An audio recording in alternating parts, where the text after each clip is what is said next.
Bueno, vamos a iniciar entonces con la presentación del texto El juicio y las pasiones en política y me voy a servir de este PowerPoint.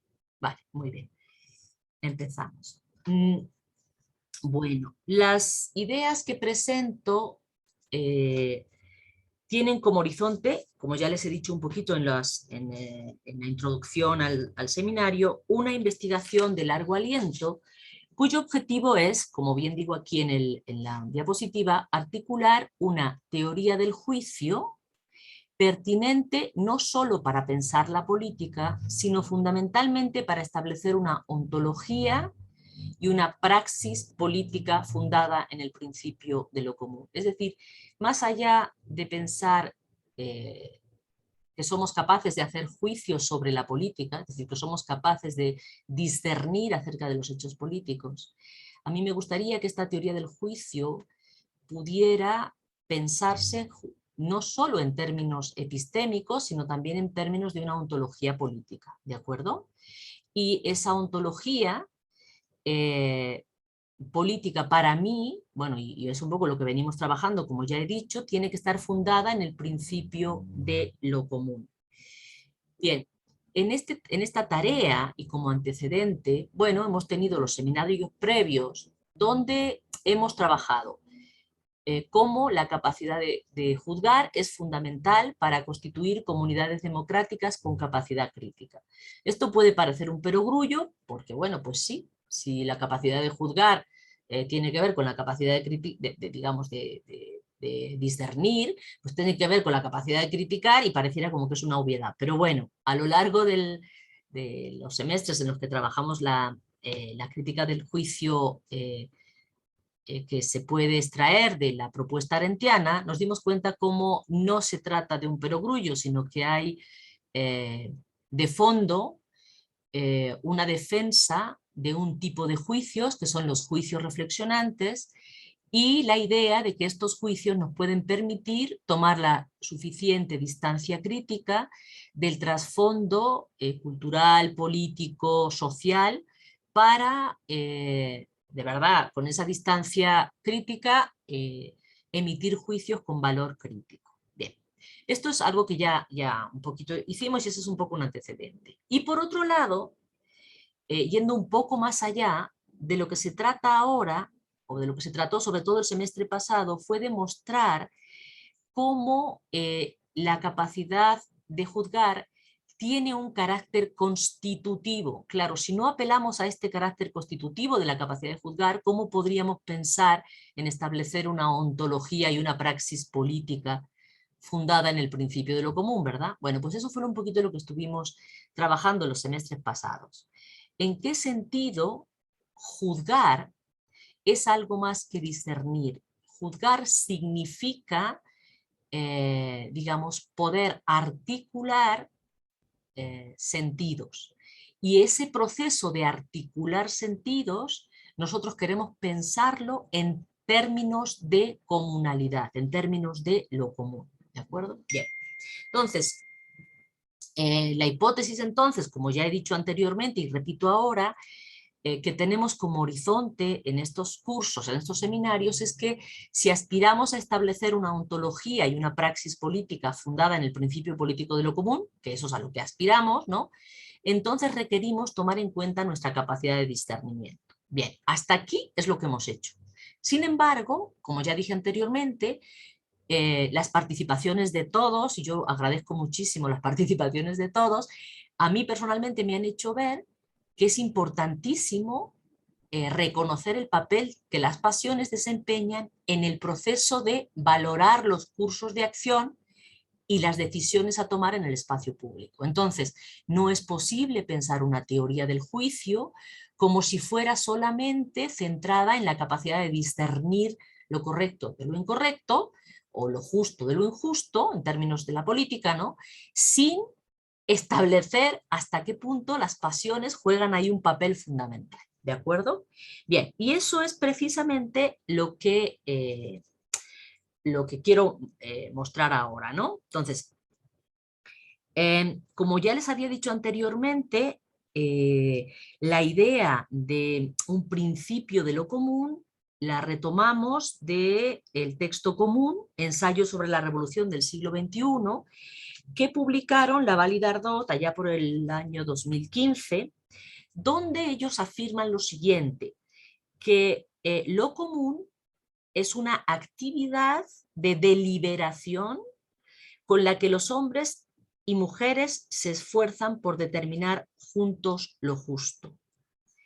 Y además, la decisión y la acción que proceden de esa actividad colectiva. Por tanto, si lo común es esta actividad de deliberación, obviamente tiene una relación directa con la teoría del juicio, que es una teoría, tal y como nosotros la queremos pensar, para establecer los criterios de validez del discernimiento, ¿no? Pero al mismo tiempo, lo común tiene que ver con la decisión y la acción que proceden de esta actividad colectiva. Bien. Laval y Dardot rechazan la posibilidad de, digamos, dar un papel relevante a las instituciones estatales para los procesos de control, decisión y acción en el espacio público. En su texto hacen una caracterización de lo común que supone una defensa del autocontrol democrático, del autogobierno, mediante la participación de los miembros de la comunidad en la esfera pública. Hasta ahí lo seguimos perfecto y estarían de acuerdo y en la misma línea de Hannah Arendt, que es la que nosotros tenemos como de fondo, ¿no? Sin embargo, como ya vimos, los compañeros podrían confirmar esto, ellos buscan deslindarse en esta recuperación del principio político de lo común, buscan deslindarse de las cargas estatistas que supusieron las ideologías comunistas de los siglos XIX y XX. Y entonces, en ese sentido es que dejan fuera al Estado, ¿no? A las instituciones estatales. Bien, lo que yo he buscado y he discutido con los compañeros aquí es recuperar la noción arendtiana de mundo en común para repensar esta noción de autogobierno que propone Laval y Dardot y que yo además comparto, ¿no? Pero pensarla desde otros parámetros. Es decir, el desafío para mí, y que comparto en estos seminarios con los compañeros y compañeras, es pensar lo común como un principio político que permita la creación de instituciones para la comunidad cuya operación no produzca un cierre identitario ni excluyente. Ese es un poco lo que está de fondo a todo esto que estoy tratando de compartir, ¿no? con ustedes. Bien. Una vez establecidos estos antecedentes, ¿de qué se trata? Se trata de, bueno, en primer lugar, considerar de manera breve de qué se trata con esto de una teoría del juicio. Cuando hablamos de juicio político, ¿de qué estamos hablando? Bueno, estamos hablando de la evaluación razonada de la acción política. Ahora bien, la acción política y la política es la permanente disputa, es el conflicto, es el desacuerdo en los juicios que emitimos sobre lo político. Es decir, cuando hablamos de la política, no podemos identificar los presupuestos de validez de la ciencia con los de la política. Y la razón es fundamental, es que la política es el lugar del conflicto. Y lo que está en conflicto siempre, bueno, no siempre, parte de lo que está en conflicto es la determinación de lo que entendemos por política o de lo que entendemos por cada uno de los conceptos que son como paradigmáticos de la política. Un ejemplo, para no estar como diciendo cosas muy en abstracto. Democracia. Bueno, pues el concepto de democracia es debatible, absolutamente debatible. Es un concepto que en su propio significado supone ya la disputa política. Bien. Entonces, en este sentido, para mí es importante establecer cómo la teoría del juicio debe poder asumir esta debatibilidad esencial de los juicios políticos y al mismo tiempo reflexionar sobre el sustrato prediscursivo que hace posible esa debatibilidad. ¿A qué me refiero?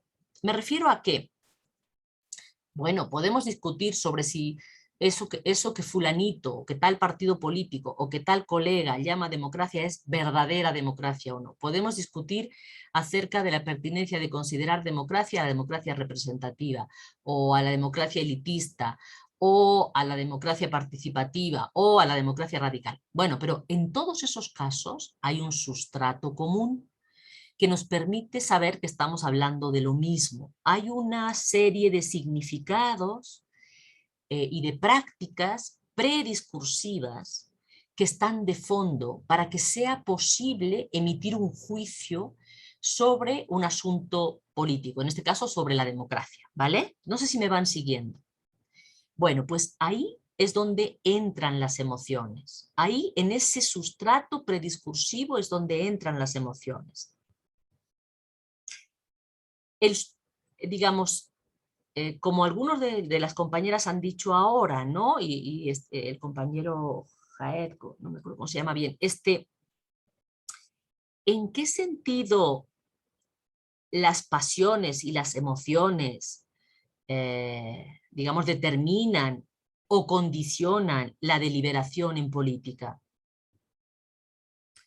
Más allá del ámbito discursivo, ¿en qué sentido este papel de las emociones permea los propios conceptos con los que hablamos del mundo y por tanto nos permite constituir o articular el mundo político o lo político de un cierto modo?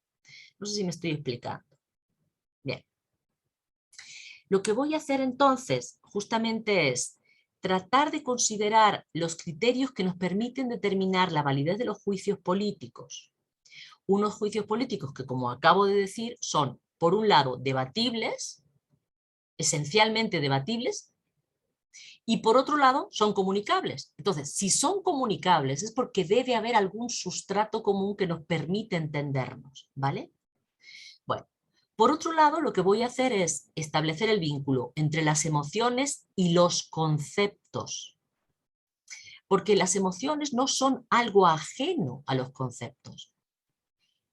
Y los conceptos mismos, o sea, las emociones, como vamos a ver con Martha Nussbaum, tienen una carga conceptual, si es que aceptamos los postulados de Martha Nussbaum.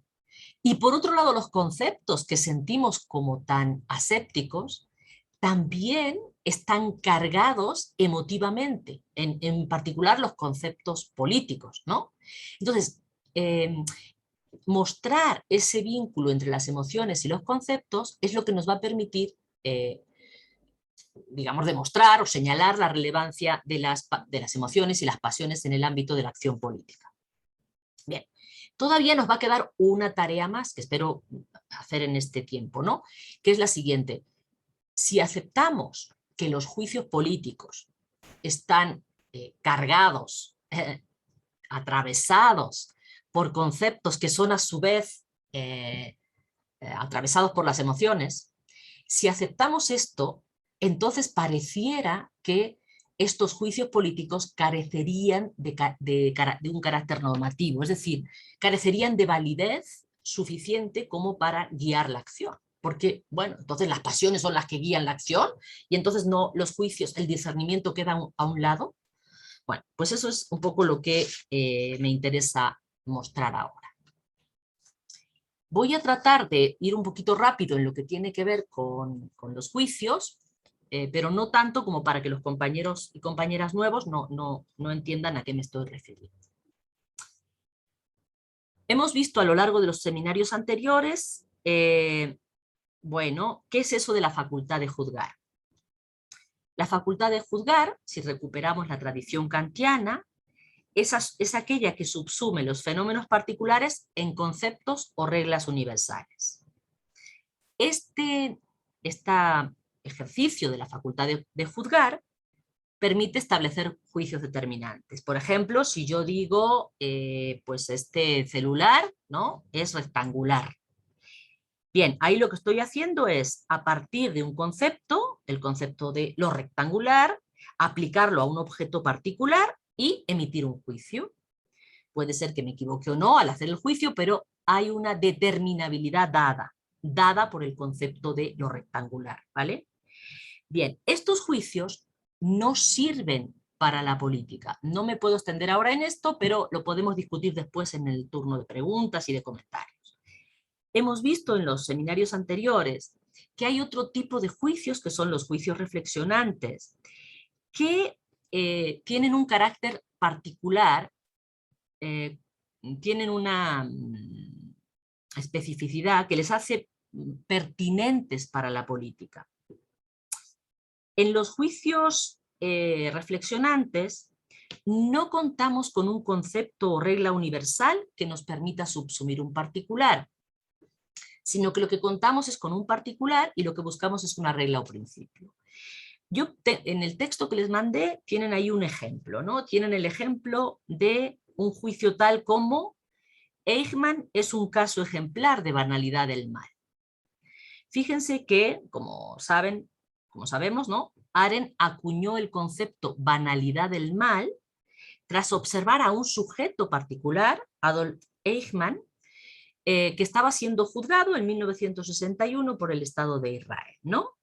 Observando a este sujeto particular, Arendt se da cuenta que los conceptos de mal radical, e incluso el concepto, sin ponerle el calificativo, el concepto de mal no encajaba para emitir un juicio sobre este sujeto que estaba frente a ella.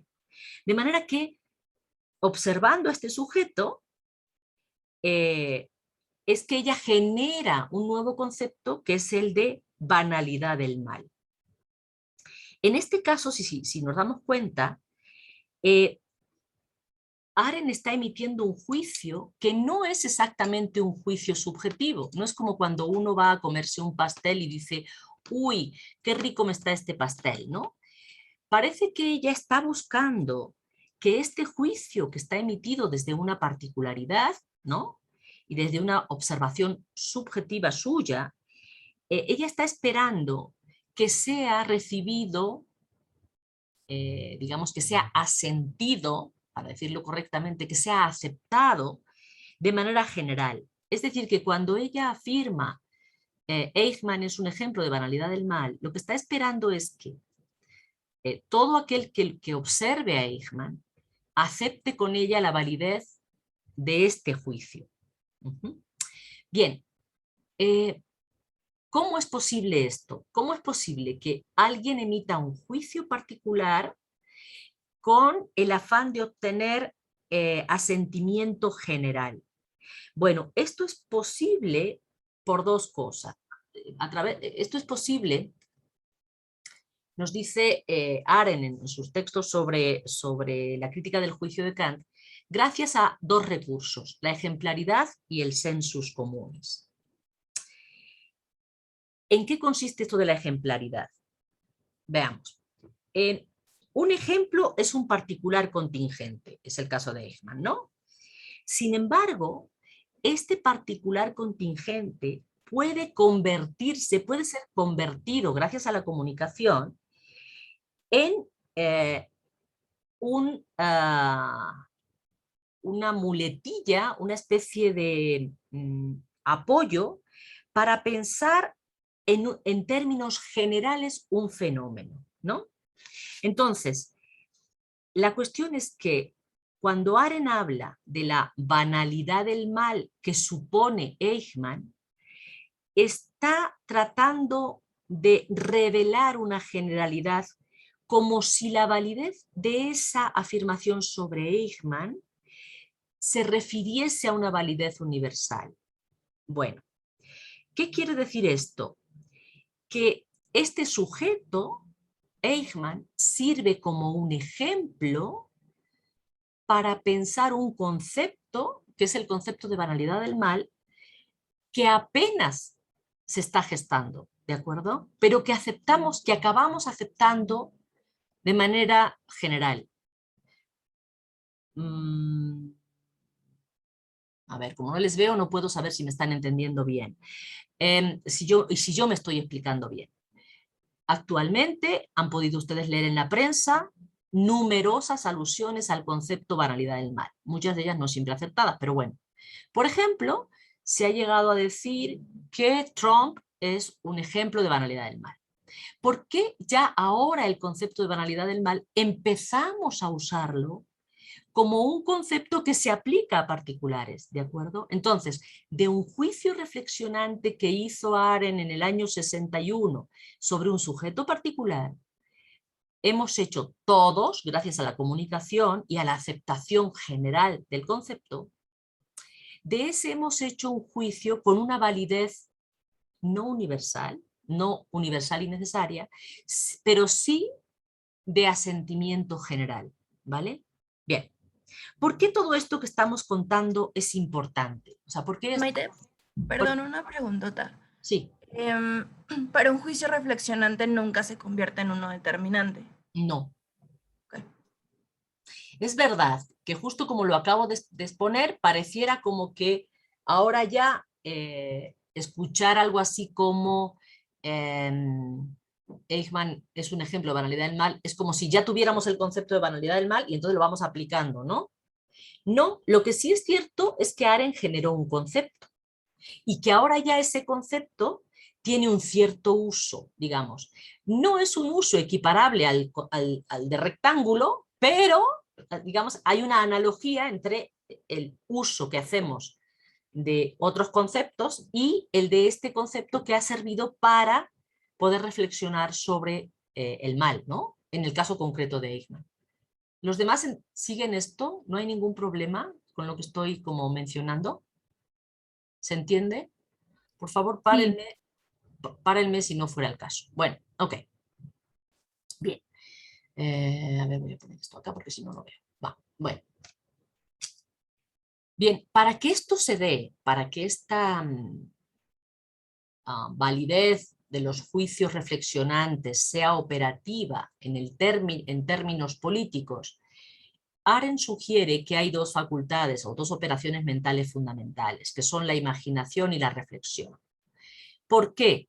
Porque para que en efecto podamos decir o aceptar que Eichmann es un ejemplo de banalidad del mal, se requiere que podamos comprender lo que el otro nos dice. Y para eso requerimos de la imaginación que nos permite representarnos lo que ya no está o ponernos en el lugar del otro. Es decir, para poder entender juicios tales como Eichmann es un ejemplo de banalidad del mal, tendríamos que ponernos en el lugar de una mujer judía, filósofa, que está observando a un sujeto que se comporta de manera absolutamente, no sé, sin ninguna, usando clichés, sin ningún tipo de, digamos, como de peso moral, ¿no?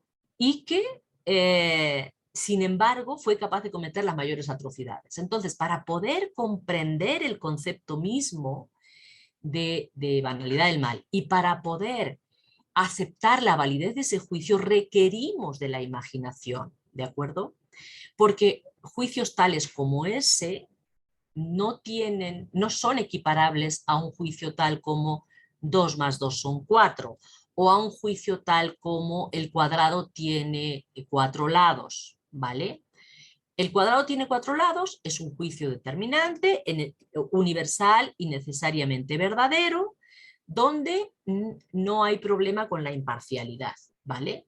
En cambio, un juicio como Eichmann es un ejemplo de banalidad del mal, sí es un juicio problemático, debatible, como dije anteriormente. Y es debatible porque pareciera que en principio no es imparcial. Es decir, lo emite una mujer de origen judío, bueno, que pertenece a la comunidad que fue masacrada por este fulano, ¿no? Por este señor, Y bueno, entonces pareciera que las afirmaciones que ella haga sobre este sujeto van a estar cargadas subjetivamente y por tanto no van a ser imparciales. Entonces, ¿cómo dotamos de imparcialidad a los juicios políticos entendidos a partir de los juicios reflexionantes? Bueno, gracias a la imaginación, ¿no? Y a la reflexión. Bien, ok. Entonces, dicho muy rápido, ya ustedes tienen el texto escrito y si quieren después lo vemos más despacio. ¿Por qué los juicios reflexionantes, este tipo de juicios, son un modelo más apropiado para la política? Bien, como dije al principio, la política se caracteriza justamente por la debatibilidad de sus juicios, ¿no? Cuando hablamos, digamos, cuando analizamos, cuando discutimos un fenómeno político, no es fácil hablar de verdad, de lo correcto y de lo incorrecto, como si hubiera solo una única manera de ver el fenómeno, ¿no? La acción humana tiene que ser entendida siempre, la acción humana en general, y la acción política es singular y plural, es decir, hay múltiples maneras de actuar políticamente y no hay forma de establecer a priori, de una vez y para siempre, ¿no? Universal y necesariamente, la validez de un juicio sobre un fenómeno político, ¿no? Entonces, los juicios reflexionantes son justamente este tipo de juicios que, a diferencia de los determinantes, dan cuenta de la comunicabilidad que suponen los juicios políticos y de su debatibilidad. Bueno, es por eso que nos ha interesado, que nos interesa esta teoría del juicio. Vale, bien. Ahora bien, pareciera, en todo lo que yo acabo de decir muy rápidamente, que este modo de concebir los juicios, incluso los juicios reflexionantes, está fuertemente cargado hacia una concepción intelectualista, según la cual, voy despacio, la experiencia y las acciones deben ser entendidas de forma estrictamente cognitiva. ¿Vale? O sea, habría teóricos políticos que dirían, bueno, la experiencia política y las acciones políticas deben ser entendidos cognitivamente. ¿Qué observo yo? Y yo puedo determinar si ese fenómeno es verdadero o es falso, etcétera, ¿no? Sin embargo, esta manera de, digamos, esta concepción intelectualista omite el papel de los afectos, de las emociones y de las pasiones en política, ¿vale? Pero, pues es claro que no podemos ignorar el papel de las emociones a la hora de juzgar y tampoco podemos ignorar la carga cognitivo-conceptual de nuestras emociones. Esa es la parte de la que se ocupa Martha Nussbaum, demostrar hasta qué punto las propias pasiones no son tampoco, digamos, reacciones corporales ajenas a los conceptos. Entonces, lo que yo quiero trabajar ahora de manera muy breve son dos cosas. Por un lado, ¿en qué sentido el concepto está permeado? Los conceptos, ciertos conceptos, pero en particular los conceptos políticos, están preñados de afectos, ¿no? Por decirlo de algún modo. ¿En qué sentido? Y lo que vamos a desarrollar posteriormente en las clases es la otra versión, es decir, esta idea de que las emociones tienen una carga cognitivo-conceptual. ¿Me van siguiendo hasta aquí? Sí. ¿Sí? ¿Todo bien? Vale, bueno. Sí, todo bien. Sí, qué bueno. Bien, entonces, ya vimos en sesiones pasadas, en seminarios pasados, la propuesta que hace Ferilli acerca, ¿cómo se llama? Linda Ferilli, que hace acerca de que los conceptos son la forma del afecto. Bien, ¿es posible comprender así los conceptos como la forma del afecto? Bueno, para poder responder a esta pregunta, debemos plantearnos qué entendemos por conceptualizar. Ana, yo creo que esto te va a interesar. En otros términos, ¿en qué consiste la inteligibilidad racional? ¿Vale?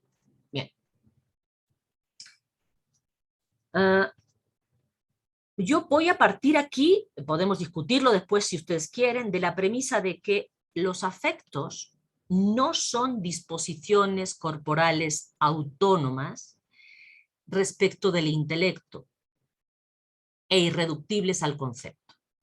Y por tanto, no son previos al concepto. Los afectos no son disposiciones corporales autónomas. Los afectos tienen que ver también con los conceptos, ¿vale? Bueno, si concibiéramos las emociones y la cognición como irreductibles al concepto, entonces sería imposible conectar nuestra experiencia cognitiva con los afectos, con las pasiones. La visión de los afectos o de las emociones totalmente separadas del concepto no nos permitiría pensar una teoría del juicio opuesta a la que sostiene el intelectualismo.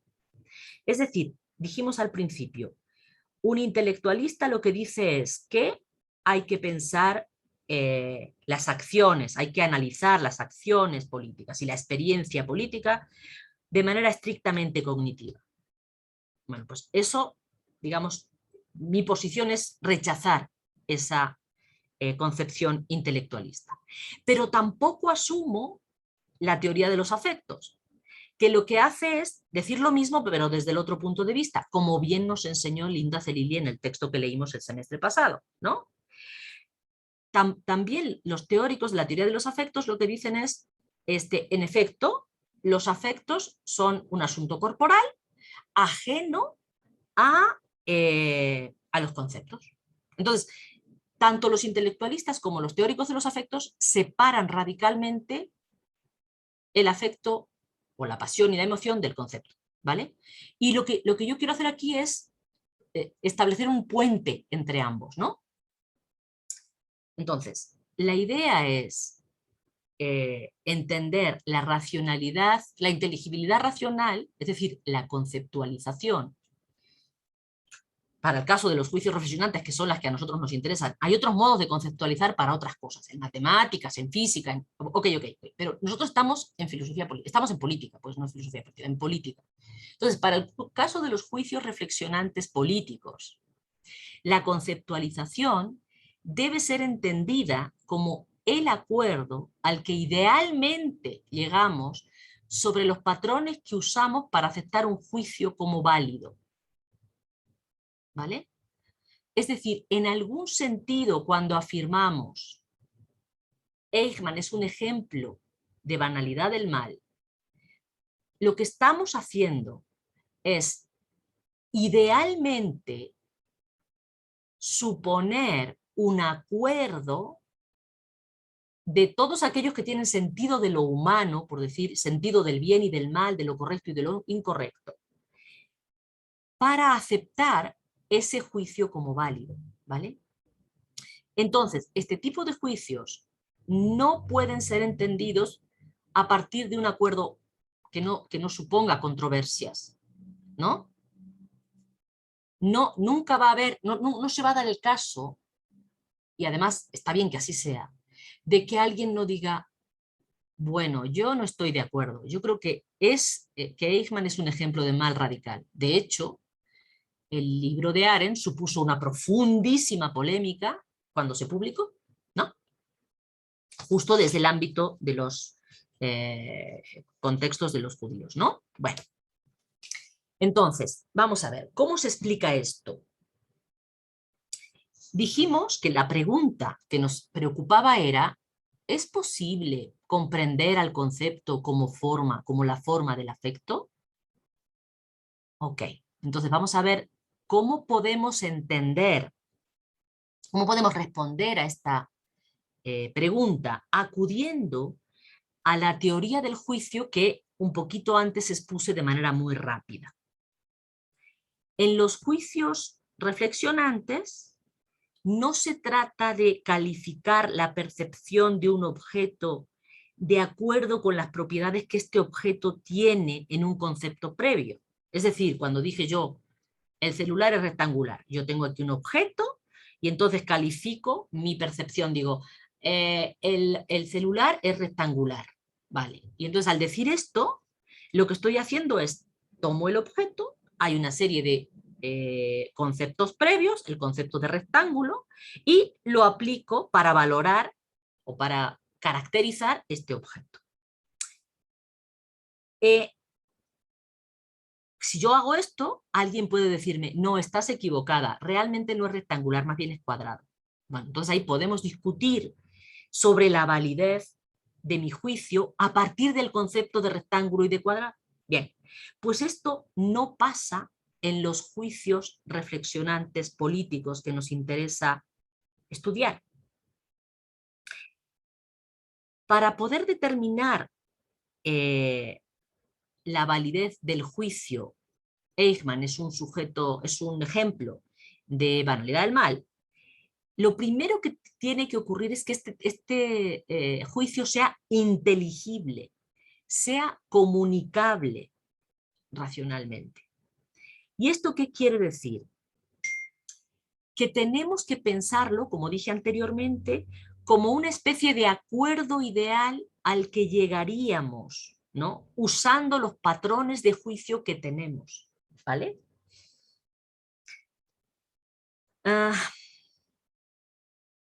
Bien.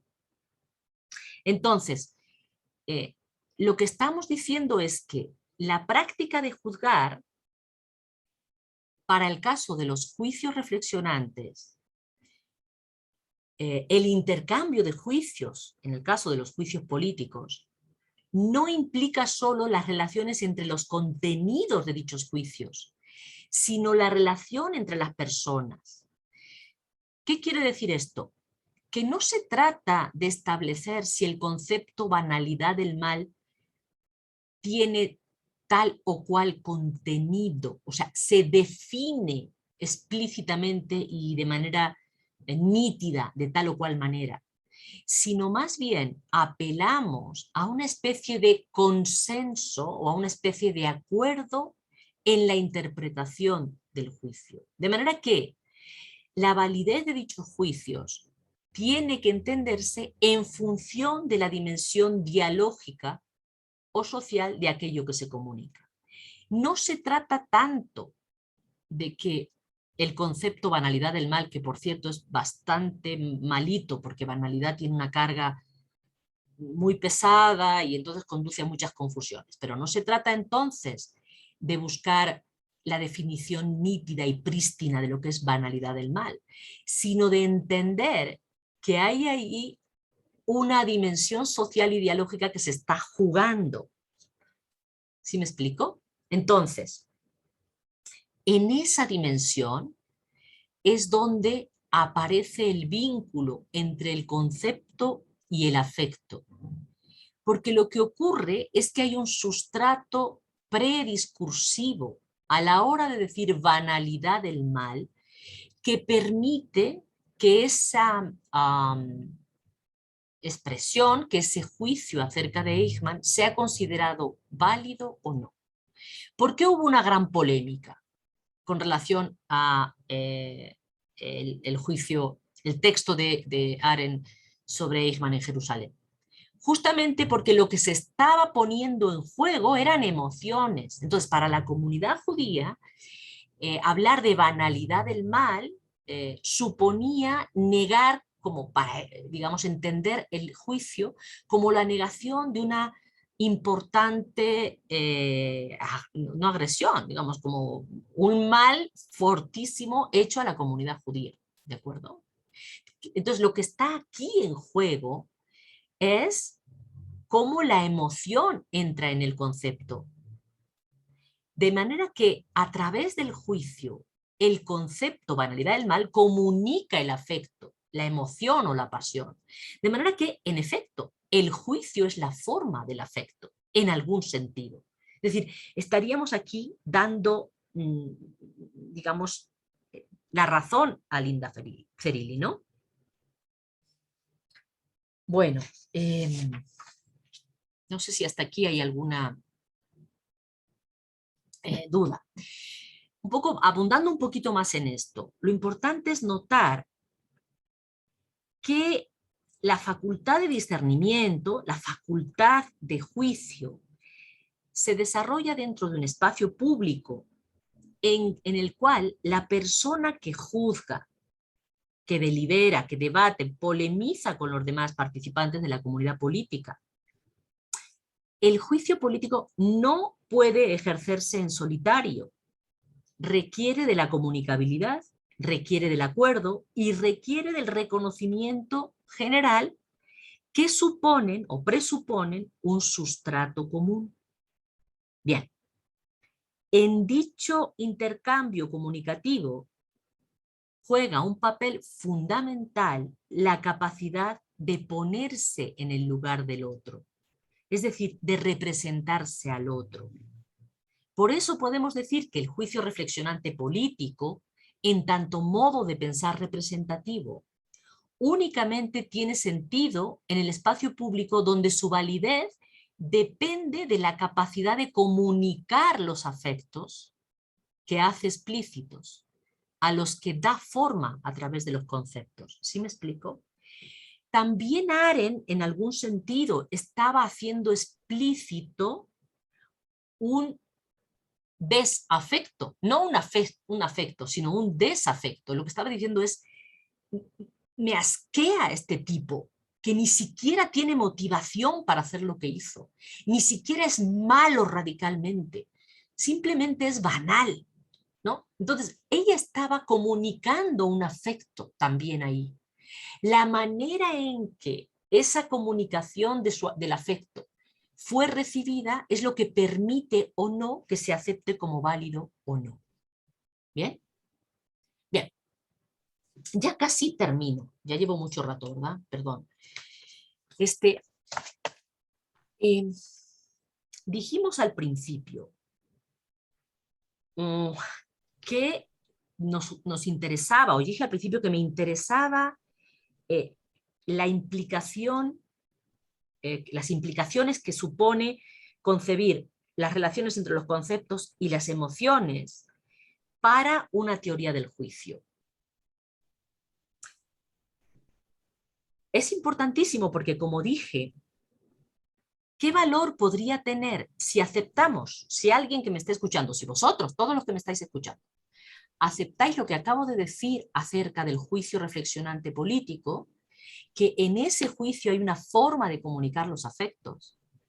Entonces pareciera como si redujéramos la política a un asunto de emociones en conflicto, ¿no? Y entonces, como que le quitamos valor, ¿no?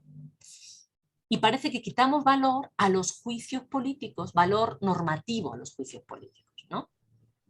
Pero recuerden que yo había dicho al principio que la política se caracteriza por la debatibilidad de sus conceptos y la debatibilidad de los juicios que la constituyen. No habría política si no fuera porque estamos en desacuerdo acerca de lo que entendemos por desafuero. Estamos en desacuerdo acerca de lo que entendemos por consulta popular. Estamos en desacuerdo por lo que entendemos por democracia radical. Y si no fuera por eso, no habría política. Habría la imposición de una idea y ya, ¿no? Bueno, entonces, ese permanente debate y confrontación de los juicios políticos, al mismo tiempo, es lo que permite establecer el sistema de referencia del discurso político. De manera que los juicios políticos son condición de posibilidad del discurso y de la teorización de lo político, pero también de lo político mismo. ¿Ok? Entonces, fíjense, me voy a ir para atrás, ¿vale? Yo había dicho al principio, si aspiramos a establecer una ontología y una praxis política fundada en el principio político de lo común, requerimos tomar en cuenta nuestra capacidad de discernimiento y reconocer el papel de que las pasiones desempeñan en el proceso de valorar los cursos de acción y las decisiones que se toman en el espacio público. Estamos aspirando a establecer una ontología. No solamente estamos aspirando a usar o a, digamos, caracterizar una teoría del juicio que nos sirva como teoría política, digamos, en términos epistémicos. en términos de una disciplina que nos permite pensar lo político. Estamos tratando de establecer en qué sentido esta manera de entender el discernimiento, el juicio, en vínculo con las pasiones, supone una cierta ontología y, por tanto, una praxis política. Bien, hecho esto, el siguiente paso que tenemos que dar es ver cómo eso modifica nuestra o condiciona o estructura o articula nuestra manera de entender el principio político de lo común, ¿vale? Pero bueno, eso lo veremos después. A ver, espero que hasta aquí me haya yo explicado, ¿no? Entonces, como digo, los juicios son condición de posibilidad tanto del discurso, es obvio, ¿no? Para que haya discurso político tiene que haber juicios políticos, eso es una obviedad, vale, bien. ¿No? Para poder teorizar tenemos que poder hacer juicios políticos, sí, eso está bien, ¿no? Pero no solo es eso, es que además es condición de posibilidad de lo político mismo, ¿vale? Constituye lo que consideramos político o no, lo dejamos fuera del campo de lo político, ¿va? Bueno, ¿cómo se entiende esto? Porque, bueno, ¿y qué implicaciones tiene esto? Vale. Es verdad que en toda comunidad política hay juicios que los agentes aceptan sin cuestionarse, que asumen al ser introducidos en una comunidad. Bien, esos juicios no son aprendidos intelectualmente, son la expresión de prácticas sociales en las que somos adiestrados al ser introducidos en una forma de vida. Dichas prácticas incluyen un sustrato común de emociones, pasiones y afectos. Entonces, que yo pueda aceptar que la democracia es la mejor forma de gobierno, tal y cual, tiene que ver con una serie de juicios aprendidos, no aprendidos intelectualmente, sino en los que fui criada. Democracia es positivo, dictadura es negativo, ¿no? Monarquía es negativo en mi casa, pero no en otras. En fin, ¿no? Entonces, ¿qué es lo que esas prácticas en las que somos introducidos, porque somos introducidos en una forma de vida, incluyen siempre emociones, pasiones y afectos? Entonces, cuando emitimos un juicio político, cuando decimos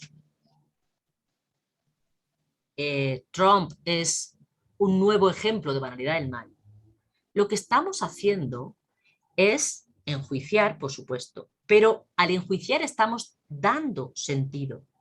Es decir, estamos estableciendo un marco normativo de lo que nos parece correcto o incorrecto. De manera que lo que hacemos es trazar los límites, que por supuesto son límites imprecisos y abiertos, del espacio conceptual donde lo político aparece como objeto de juicio. Hemos hablado varias veces en las exposiciones de Fernanda, cuando hablamos de los feminicidios. Bueno, cuando afirmamos o cuando usamos el concepto feminicidio, cuando a través de nuestros juicios visibilizamos los feminicidios, estamos haciendo que aparezca como objeto de juicio. ¿De acuerdo? Estamos haciendo que en nuestra ontología de lo político haya algo así como feminicidios. Y aquellos que se niegan a usar el concepto o aquellos que lo desvirtúan o se burlan, pues justamente están jugando políticamente, están queriendo sacarlo, ¿no? Fuera, ¿no? Son los juicios políticos los que hacen o no relevantes ciertos conceptos y no otros, ciertos fenómenos y no otros, determinadas emociones y no otras, ¿no? ¿Por qué el odio o por qué el miedo son emociones que en política se juegan? Son constitutivas. ¿Por qué no, decíamos en una sesión pasada, por qué no hacer del amor la pasión en política, que articula la vida en común? Y en cambio lo que hacemos es jugar la pasión del miedo como pegamento o como cemento de la vida civil. ¿Por qué hacemos eso, no? Entonces, lo que yo afirmo es que son los juicios políticos, con su carga emotivo-conceptual, los que constituyen lo político. Y esto es un proceso abierto, es un proceso impreciso, es un proceso donde compartimos juicios y lo que hacemos es dar sentido a emociones, acciones, a prácticas, damos sentido a un mundo en común, ¿no? Entonces, bueno, otra vez, si volvemos al ejemplo de Eichmann y la banalidad del mal, bueno, la emisión de un juicio en 1961 abrió todo un campo de sentido que hoy se recrea constantemente, ¿no? Entonces, lo importante es que sin los juicios, el mundo se torna ininteligible y la existencia humana carecería de sentido y de orientación, ¿no? ¿Por qué? Porque los juicios de la política son parte del proceso político mismo, son los que dan coherencia, son los que estructuran las acciones políticas, ¿no? Bien.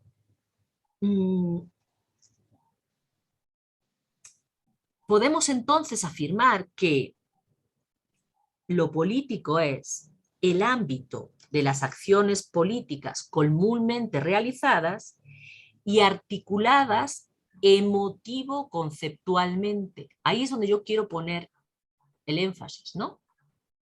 La facultad de juzgar nos permite instituir y articular emotivo-conceptualmente lo político. Esa es la apuesta en la que quiero trabajar. ¿Vale? Bien. Pero habíamos dicho, ¿es posible pensar que estos juicios que son reflexionantes y que tienen de fondo este sustrato sean críticos? Es decir, lo que yo acabo de explicar, alguien me podría decir, bueno, o alguno de ustedes o alguna de ustedes me podría decir, bueno, pero estos juicios reflexionantes, si tienen que ver con este sustrato de emociones, etcétera, etcétera, entonces nunca vamos a poder tomar distancia suficiente de nuestro sustrato común para criticar lo establecido, la forma de vida establecida, lo comúnmente dado, ¿vale? Sin embargo, yo quiero afirmar que los juicios políticos, en tanto juicios, son ejercicios de discernimiento evaluativo, a través de los cuales debatimos acerca de lo que consideramos correcto o incorrecto. Desde el mismo momento que son entendidos como juicios reflexionantes y le quitamos la carga de los juicios determinantes, la carga de que sean universales y necesarios, ¿no? Universalmente válidos y necesarios, en ese mismo momento que aceptamos su debatibilidad, en ese mismo momento se introduce la posibilidad de la crítica, ¿no? En tanto que son políticos, tienen un carácter crítico porque son debatibles. Y esta debatibilidad es lo que permite modificar los límites de lo significativo que están establecidos prediscursivamente, ¿no? La manera de entender la violencia, el que hablemos de violencia contra las mujeres y no de violencia intrafamiliar, como quieren ciertos grupos, ¿no? El que hablemos de violencia de género, ¿no? Son modificaciones que vamos estableciendo a esos límites que estaban prediscursivamente establecidos. O sea, lo que yo afirmo es que la permanente disputa de los juicios muestra cómo la comunidad de juicio se recrea permanentemente, se transforma, se instituye nuevamente. De manera que la idea es que el poder de hacer juicios es condición de posibilidad para transformar la normatividad de las comunidades políticas y la capacidad de imaginar e instituir nuevos modos de lo político, ¿vale? En ese sentido, los juicios reflexionantes políticos son fundamentales para que podamos, no solamente son fundamentales, por un lado, en ese sentido podemos responder a la crítica de aquellos que dicen estos juicios que no tienen validez universal y necesaria Entonces, ¿qué validez tienen? No sirven para hacer política ni teoría política. Pues la respuesta es, no solamente sirven, sino que son condición de posibilidad de la propia transformación de lo político. ¿Vale? Y además pueden ser críticos, ¿no? Bueno, hasta la garganta me duele de tanto como tratar de exponer enfáticamente. No sé si lo que expuse se entendió y se entiende en el marco de todo lo que presenté anteriormente. Ahora lo que me gustaría es, bueno, pues escuchar sus dudas y sus comentarios.